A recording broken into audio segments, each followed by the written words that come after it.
político tránsfuga peruano Mario Vargas Llosa, que era de izquierda extrema y resultó después que andaba por la extrema derecha, pero es un escritor de renombre. El señor Vargas Llosa, con la orientación de algunos dominicanos, escribió ese libro sobre el régimen de Trujillo. Le puso la fiesta del chivo. Yo quiero decirle lo siguiente. Hay en este momento otros dos ensayos o proyectos cinematográficos que están vinculados con la historia de la República Dominicana.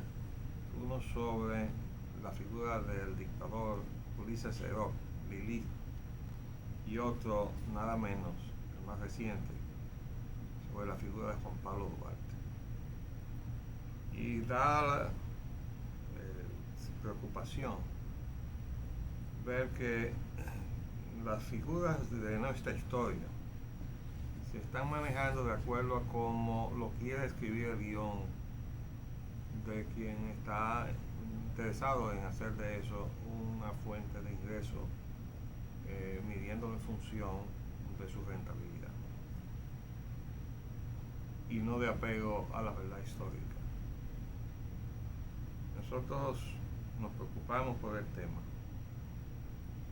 porque en lo que concierne a la obra de Vargas Llosa, que por cierto tiene un staff ahí donde está nada menos que Isabela Rossellini, artista de ese renombre, que se reescribe a la fiesta del chivo. En toda la historia de Trujillo, jamás oí yo mencionar a nadie, refiriéndose a él, como el chivo. Eso vino porque después de la muerte de Trujillo, ponían mucho en los medios de radio, sobre todo, aquello de mataron al chivo, queriendo referirse a que mataron a Trujillo. Entonces, de ahí vino inseminada la idea dominicana, sabemos de quién, a Vargas Llosa, de que mataron al chivo y Trujillo era el chivo. Pero hablar de una figura que gobernó este país 32 años para ponerle como nombre a la obra y incluso a la película de una pachanga que se llama Mataron al Chivo, me parece como que es una se está violando el respeto que la historia dominicana se merece, incluyendo el de todas las víctimas de ese chivo. Entonces, tratar de manejar un tema tan serio, comenzando por ponerle ese choteo en el título, va a indicar que eso no está apegado rigurosamente a la historia, sino a como se ha querido hacer. Y tenemos el temor, porque hemos visto que se ha desbordado incluso ya a la prensa, la disputa entre algunos de los participantes en la película dedicada a la figura de Ulises Heró, de que se está distorsionando su proyección histórica, porque se están quitando escenas que, según dijeron los denunciantes, reflejaban actitudes positivas de Ulises Heró, y que eso iba a dejar solamente todo lo malo que hizo y que no hizo nada bueno en el tiempo que fue gobernante. Bueno, yo quiero decir lo siguiente en lo que respecta a la figura de Ulises Heró, que nadie me podrá decir que estoy parcializado, porque realmente estoy equilibrado. Mi abuelo materno fue ministro de la guerra de Ulises Heró, el general Abelardo Nanita, que llegó a ser incluso candidato presidencial, supuestamente bajo el patrocinio de Ulises Heró, porque este había dicho que se iba a retirar y no iba a participar en el proceso electoral. Pero mi abuelo murió de una manera precipitada, es decir, salió a un recorrido por el sur, regresó quebrantado y a los 7 días murió. Y quedó en el rumor público, que lo recoge en su libro Navarijo, Moscoso Puello, que Lili lo había mandado a envenenar. Él era capaz de eso y de cualquier otra cosa. Yo quiero decir entonces que mientras mi abuelo materno era ministro de la guerra de Lili, mi abuelo paterno, el general Leopoldo Espaillat Reyes, estuvo a punto de ser fusilado por Lili porque se le sublevó en Santiago junto con el general Tilo Patiño. Y de acuerdo a lo que recoge el anecdotario histórico dominicano, salvaron la vida porque intercedió por ellos, intervino ante Lili, intercedió por ellos la viuda de Ulises Francisco Espaillat, que dice el anecdotario que cuando Lili vio que ella se le iba a arrodillar, le dijo: no, yo a usted no le puedo negar nada, porque ya le había dicho que no a todas las comitivas que había organizado la Sociedad de Santiago para salvarle la vida a los dos que estaban en capilla ardiente. De manera que tengo, por lo menos desde el punto de vista familiar, un equilibrio para juzgar el tema. Yo creo que Ulises Heró, de quien tengo en mis archivos de biblioteca, mejor dicho, el Código de la Muerte que escribió Carlos Doval, el profesor Doval de la Universidad Madre y Maestra, que lo recogió de otro libro. Ahí se ve cómo gobernaba Lili. Lili era un hombre que gobernaba con la ley del horca y cuchillo, y sus ejecutores eran los gobernadores. Y el Código de la Muerte recoge las frases en clave que él mandaba a sus gobernadores con relación a personas que él quería o que fueran vigiladas o que fueran asesinadas. Y las instrucciones estaban todas codificadas. Pero además, la segunda parte de ese interesante documento son los nombres codificados también de todas las personas que él tenía de alguna manera el interés de que fueran en un momento dado objeto de alguna acción. Y para que nadie se sorprenda, ahí estaban los amigos y los enemigos. O sea, ahí aparece el nombre de mi abuelo materno y también el de mi abuelo paterno y todos sus hermanos. Es decir, allí estaban amigos y enemigos fichados para que en un momento dado, en donde el juicio del dictador habría alguna acción que tomar contra ellos, entonces él mandaba instrucciones a los sicarios que él tenía designados en las posiciones clave para que sus instrucciones se cumplieran a rajatabla. Cada uno de ellos, de los destinatarios de esas instrucciones, sabía que si no la cumplían, la cabeza que se iba era la de ellos. Y así funcionaba ese régimen. Yo no sé qué es lo que va a salir de ahí, de ese guión, pero lo que veo que se está discutiendo es que se está improvisando.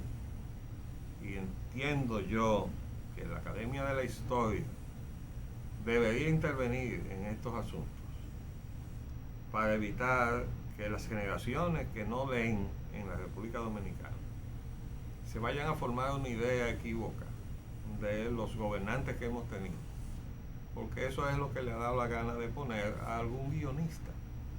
Y de Juan Pablo Duarte ya ni sabemos, porque son unos mexicanos que están en eso.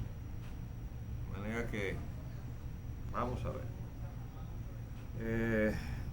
Dice la información sobre la crisis permanente de la energía, que el déficit de generación de luz ayer en la tarde por lo menos recogía que estaba en 1155 megavatios.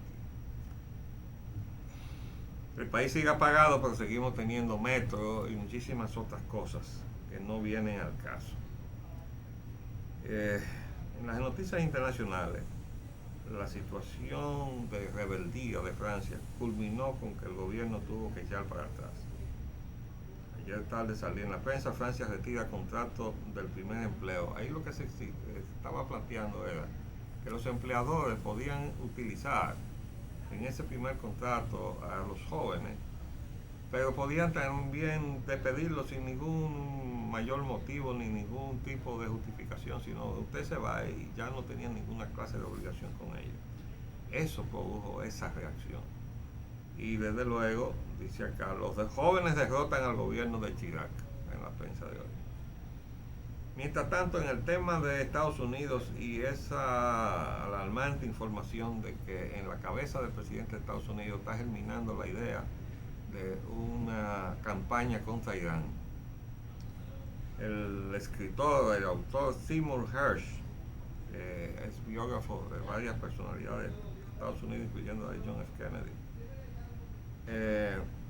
había escrito en una revista de Estados Unidos que el gobierno norteamericano planearía un ataque masivo contra Irán. Y entonces la información que recoge esa información preocupante dice: los militares interpretan que lo que Bush desea es un cambio de gobierno. Bueno, si los militares norteamericanos ya están interpretando, la cosa es grave. Los militares no están para interpretar ni para crear opinión o criterio, excepto obedecer, ¿no? Dice: el gobierno estadounidense ha comenzado a planear con todo detalle un ataque a Irán que incluye el uso de armas nucleares, según un informe publicado hoy por la revista norteamericana The New Yorker. Los planes se dirigen especialmente a plantas nucleares como las instalaciones subterráneas para el enriquecimiento de uranio de Natanz, escribe el reputado autor Seymour Hersh en la revista The New Yorker. El presidente George W. Bush espera que un bombardeo persistente humille a los líderes religiosos de Irán y provoque un levantamiento popular. Dice acá, entre comillas: me quedé desconcertado y me pregunté ¿qué se han esfumado? ¿Qué se han fumado? O sea, que si se han fumado alguna droga, ¿no? Cita la revista a un experto del Pentágono: el ejército estadounidense está cada vez más convencido de que con el conflicto nuclear con Irán lo que Bush quiere realmente es un cambio de gobierno. Óigame, por ahí sigue. Desde luego, en ese mismo día salía otra información que negaba totalmente el asunto, y ingleses descartan que Bush prepare ataque contra Irán. Dice: el ministro británico de Asuntos Exteriores, Jack Straw, negó hoy que el presidente de Estados Unidos, George W. Bush, tenga un plan para atacar Irán, como ha publicado el dominical The Sunday Times. O sea, ya había salido en otros periódicos. En una entrevista con la cadena pública BBC, Straw tildó de locura la información del diario y subrayó que Washington está muy comprometido con la resolución del contencioso nuclear iraní mediante la negociación y la presión diplomática. El jefe de la diplomacia británica no cree que la administración norteamericana esté ocultando información sobre un hipotético plan para atacar a Irán, e hizo hincapié en que el Reino Unido rechaza esa medida. Dice: la razón por la que nos oponemos, y oigan el término que usa, a una acción militar es porque es una opción infinitamente peor que la diplomacia y no hay justificación para ello, dice este señor. Dijo Straw. Según el titular de Exteriores, el gobierno estadounidense utiliza un lenguaje un poco diferente para expresar esa idea, pues Washington prefiere afirmar que la opción militar no está en la agenda. He dejado clara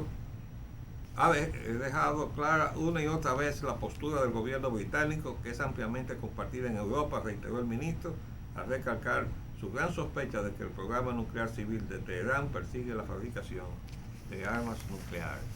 Pero hoy, dice el titular, Bush desmiente el plan de atacar a los iraníes. Vamos a hacer un paréntesis y volvemos en un minuto.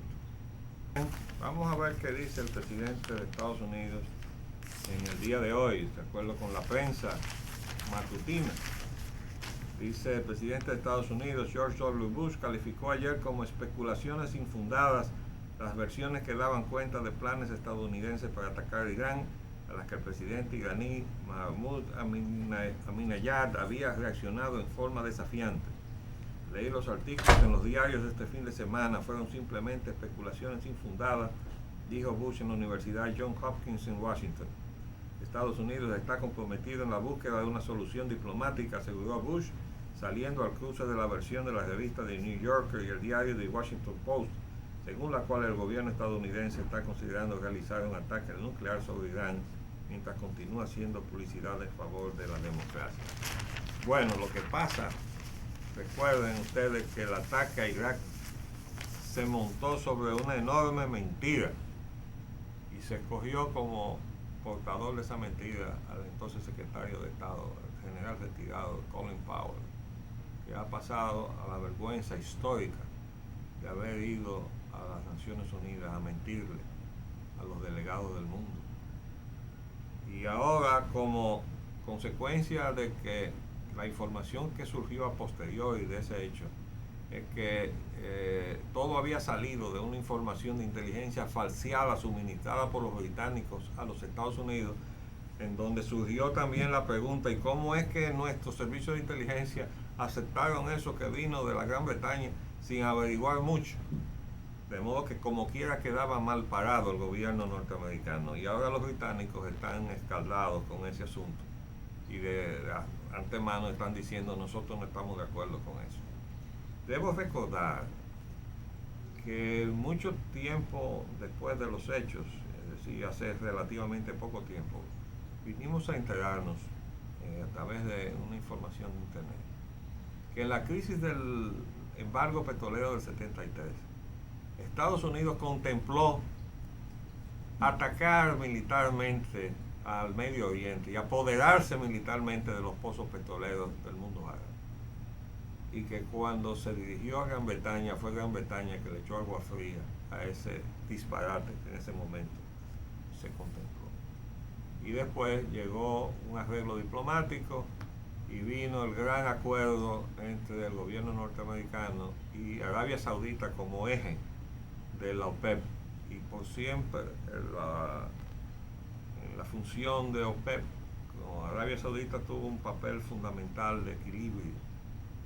Y hasta el otro día, en donde un ex jefe de la CIA le declaró la guerra a la Casa Real de Saud y planteó el derrocamiento de la Casa Real de Saud. Y yo dije: Dios mío, yo no sé qué está pasando ahí en la cabeza de alguna gente en los Estados Unidos, porque extraerle a Arabia Saudita, se tiene el nombre de la Casa Real de Saud, la Casa Real de Saud que usaron los británicos para construir el Estado que se llama Arabia Saudita, es desmoronar aquello, ¿no? Crear el caos. Bueno, si están buscando eso, entonces uno entiende que lo que están buscando es otra cosa. Entonces ya eso cae en el terreno de una serie de informaciones de otra índole que ya hemos tocado y que en otra oportunidad vamos a detallar, probablemente en un trabajo especialmente dirigido a examinar la búsqueda de realmente el tema de fondo, qué es lo que busca el estamento gobernante de Estados Unidos en esa guerra con Irak. Mientras tanto, en Estados Unidos, los inmigrantes hacen sentir su fuerza en calles de Estados Unidos. Millares protestaron en 136 ciudades contra el proyecto de ley migratoria. Poder Hispano moviliza 136 ciudades de Estados Unidos, constituyen primera minoría del país con 40 millones. La población de Estados Unidos son 300 millones. 40 millones de hispanos es más del 10%.